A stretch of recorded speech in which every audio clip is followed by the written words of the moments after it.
अंगूर daily life में use होने वाला एक ऐसा लजीज फल है जिसको हम बहुत ही शौक और मजे के साथ खाते हैं क्योंकि ये सेहत के लिए भी बहुत अच्छा रहता है। लेकिन अंगूर खाने से तो हमें कभी कोई नशा नहीं चढ़ा, मगर उसी अंगूर से बनाई गई शराब इंसान को मदहोश करके रख देती है।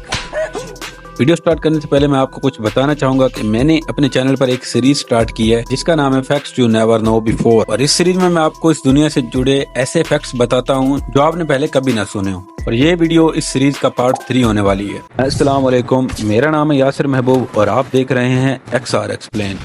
नंबर 1, हम अंगूर तो बहुत ही शौक के साथ खाते हैं और ड्राइड ग्रेप्स यानी गिरी का इस्तेमाल तो हम अपनी कई दूसरी डिशेज में भी करते हैं, लेकिन हमें इस चीज से तो कभी नशा नहीं चढ़ा। पर क्या आपको पता है कि अंगूर की शराब भी बनाई जाती है? जी हाँ दोस्तों, अंगूर से वाइन बनाई जाती है जो कि शराब की एक किस्म है, और इसी तरह मुख्तलिफ किस्म की शराबें हैं जैसे कि वोडका, बियर और रम। ये सब शराबें मुख्तलिफ चीजों से बनाई जाती है, लेकिन क्या आपको पता है कि हर किस्म की शराब में एक चीज कॉमन होती है, एथेनॉल। जी हाँ दोस्तों, एथेनॉल ही वो केमिकल है जिसकी वजह से शराब को अल्कोहल कहा जाता है, और इसी केमिकल की वजह से नशा होता है। ये केमिकल फर्मेंटेशन के अमल के जरिए बनता है, और इस अमल में कुछ खास किस्म के जानदार जैसे कि यीस्ट इस्तेमाल होते हैं जो फलों में मौजूद ग्लूकोज और दूसरे शुगर्स को एथेनॉल में तब्दील कर देते हैं। इसीलिए शराब को बनाने के लिए फर्मेंटेशन का अमल किया जाता है जिसके नतीजे में नशा पैदा करने वाला एथेनॉल बनता है। लेकिन फर्मेंटेशन के बगैर अंगूर या फिर किसी दूसरे फल में एथेनॉल ना होने के बराबर होता है, इसीलिए सिर्फ फलों को खाने से नशा नहीं होता। Number 2, snake wine. जी हाँ दोस्तों, जिंदा सांप की बनाई जाने वाली ये शराब China, Japan, south east Asia और इसके अलावा इंडिया के कई इलाकों में पी जाती है। इस शराब के बनाने के अमल में एक जिंदा सांप को 6 महीने से 1 साल के लिए चावल या अनाज की शराब के साथ बोतल में सील कर दिया जाता है, और 1 साल के गुजरने के बाद ये पीने के काबिल हो जाती है। जहरीले सांपों के इस्तेमाल के बावजूद ये शराब जहरीली नहीं होती, क्योंकि इतना अरसा शराब में इन्फ्यूज होने के बाद सांप के जहर का असर जायल हो जाता है। सांप के अलावा बिच्छू और छिपकली वगैरह की भी शराब बनाई जाती है।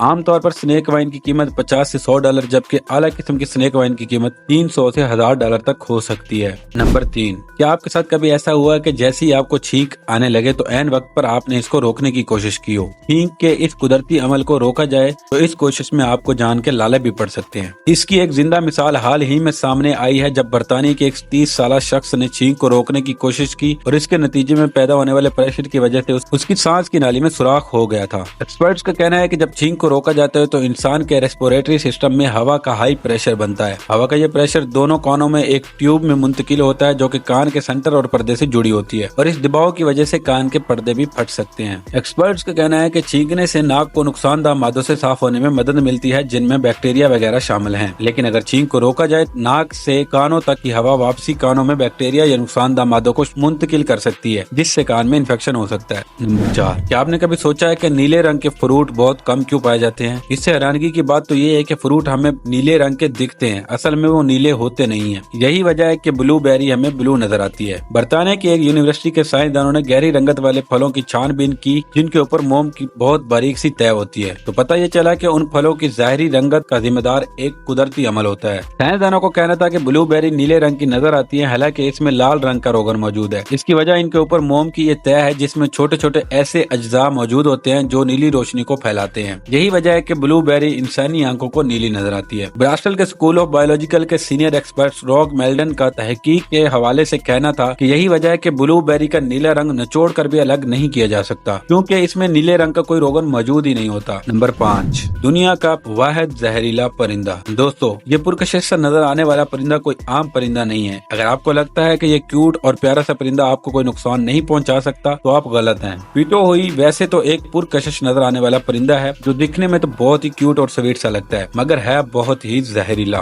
जी हाँ दोस्तों, इस क्यूट से नजर आने वाले परिंदे का जहरीलापन 1990 में सामने आया जब परिंदों के एक्सपर्ट जैक डम्बेशर पैसिफिक ओशन के जजीरों में छानबीन कर रहे थे। इन्होंने कुछ परिंदों को पकड़ने के लिए जाल लगाया, पीटो हुई भी इस जाल की गिरफ्त में आ गया। इस परिंदे ने इनकी उंगली पर काट लिया। उसके बाद जैक ने अपनी उंगली को सुकून देने के लिए अपने मुंह में डाला तो इनकी जुबान और होंठ की हिस्सी खत्म हो गई और उंगली भी सुन्न हो गई। ये कैफियत कई घंटों तक जारी रही। उसके बाद साइंसदानों ने इस परिंदे पर तहकीक की तो इस परिंदों को छूने पर सब ने तकलीफ और जलन का एहसास किया। जहरीले परिंदों पर की जाने वाली पहली तहकीक 1992 में जैक ने पब्लिश की थी। इस परिंदे के जहरीलेपन की वजह न्यूरोटॉक्सिन जहर है जिसको होमोबैट्रोकोटॉक्सिन भी कहते हैं। ये जहर इससे पहले सिर्फ वेस्टर्न कोलंबिया में जहरीले डार्ट मेंढकों में पाया गया था। तो आज की वीडियो यहीं तक थी। कैसी लगी आपको वीडियो कमेंट करके जरूर बताएं। चैनल को सब्सक्राइब कर देना और वीडियो को लाइक करना मत भूलना। मिलते हैं नेक्स्ट वीडियो में।